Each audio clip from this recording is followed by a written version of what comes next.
మట్టి కుస్తీ 2 movie review. ఇక ఈ మూవీ ప్లాట్ గురించి పెద్దగా చెప్పక్కర్లేదు. పార్ట్ 1 ఎక్కడైతే ఎండ్ అవుద్దో అక్కడి నుంచి ఈ మూవీ అయితే స్టార్ట్ అవుద్ది. ఇక ఈ మూవీలో వీర కీర్తికి కుస్తీలో ఫుల్ గా సపోర్ట్ చేస్తూ ఉంటాడు. కానీ కొన్ని అన్ఎక్స్పెక్టెడ్ ఇన్సిడెంట్స్ వల్ల వీళ్ళిద్దరి మధ్యన మిస్అండర్స్టాండింగ్ వస్తుంది. ఇక వాళ్ళిద్దరి మధ్యన మిస్అండర్స్టాండింగ్ ఎందుకు వచ్చింది, చివరికి వాళ్ళిద్దరు కలిసారా లేదనేది స్టోరీ. ఇక ఓవరాల్ గా మూవీ అయితే చాలా బాగుంది.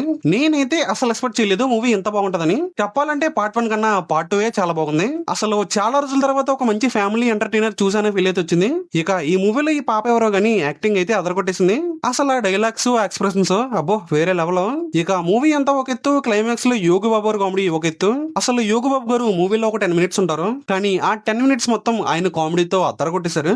మీరు గనక ఒక మంచి ఫ్యామిలీ ఎంటర్టైనర్ కోసం చూస్తున్నట్టయితే ఈ మూవీ అయితే ఖచ్చితంగా వాచ్ చేసండి. అంతేనండి, మట్టి కుస్తీ 2 సంగతే. ఇక ఈ మూవీ మీరు చూసినట్లయితే మీకు ఎలా అనిపించిందో కామెంట్ లో చెప్పడం మాత్రం మర్చిపోకండి. అలాగే మా వీడియోస్ మీకు నచ్చినట్లయితే లైక్ చేయండి, షేర్ చేయండి, అలాగే సబ్స్క్రైబ్ చేసుకోవడం మాత్రం మర్చిపోకండి.